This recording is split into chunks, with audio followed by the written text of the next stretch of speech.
நீங்கள் பார்த்துக் கொண்டிருப்பது நியூஸ் 21 செய்திகள். தமிழ்நாடு செய்திகளை உடனுக்குடன் தெரிந்து கொள்ள நியூஸ் 21 செய்திகளை பாருங்கள். உண்மை, உழைப்பு, உயர்வு. மாவட்ட ஆட்சியர் அலுவலகத்தில் தீக்குளிக்க முயன்ற 2 பெண்கள். கடலூர் மாவட்ட ஆட்சியர் அலுவலகத்தில் மக்கள் குறைதீர்ப்பு கூட்டம் நடைபெற்றது. இந்த நிலையில் இன்று 2 பெண்கள் கடலூர் மாவட்ட ஆட்சியர் அலுவலகத்திற்கு நேரில் வந்தனர். பின்னர் மனுக்கள் பதிவு செய்யும் இடத்தில் திடீரென்று தாங்கள் மறைத்து எடுத்து வந்த டீசல் கேனில் இருந்து தங்கள் மீது டீசல் ஊற்றி தீக்குளிக்க முயன்றனர்.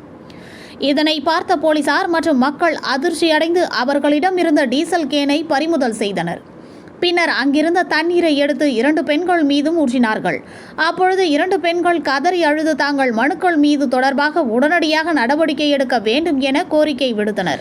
இவர்கள் பண்ருட்டி சின்னப்பேட்டை சார்ந்த விஜயா, சுகுணா என்பதும் சகோதரிகளான இவர்கள் வசித்து வரும் பகுதிகளில் இருந்து வெளியே செல்ல முடியாத நிலைக்கு தள்ளப்பட்டுள்ளதாகவும், கால்நடை கூட செல்ல முடியாத நிலையில் 3 பேர் தடுத்து தகராறு செய்து வருவதாகவும், இது தொடர்பாக போலீஸ் நிலையத்தில் புகார் அளித்தும் இதனால் நடவடிக்கை எடுக்கவில்லை, சம்பந்தப்பட்ட நபர்கள் மீது நடவடிக்கை எடுக்க வேண்டும் என தெரிவித்தனர்.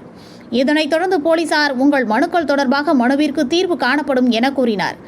இந்த சம்பவத்தால் அப்பகுதிகளில் பரபரப்பாக காணப்பட்டது. நியூஸ் 21 செய்திகளுக்காக கடலூர் செய்தியாளர் முருகானந்தம்.